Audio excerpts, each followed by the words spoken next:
Dans le dernier numéro de Books, disponible dans les kiosques qui restent ouverts, mais surtout en ligne, sur books.fr, nous vous proposons une interview exclusive.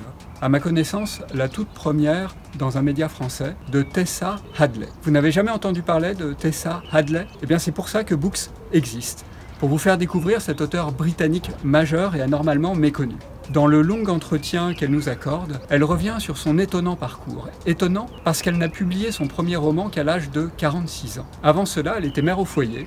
Elle a élevé 4 enfants. Pendant près de 3 décennies, elle essayait d'écrire, mais les résultats ne la satisfaisaient pas. Alors que s'est-il passé? Comment a-t-elle réussi, en une poignée de romans et de recueils de nouvelles, à s'imposer comme l'une des figures de proue de la littérature britannique contemporaine? Elle nous le raconte. Elle nous parle du déclic qui a fait que soudain, elle a senti que ce qu'elle écrivait fonctionnait, que cela entrait en résonance avec elle-même. Elle explique notamment comment son apprentissage du métier de romancière est passé au préalable par l'apprentissage du format court, c'est-à-dire de la nouvelle. Elle nous parle aussi de ses influences et nous livre quelques réflexions plus générales et passionnantes sur la littérature. Selon elle, l'un des traits les plus caractéristiques du roman anglais, c'est son féminisme.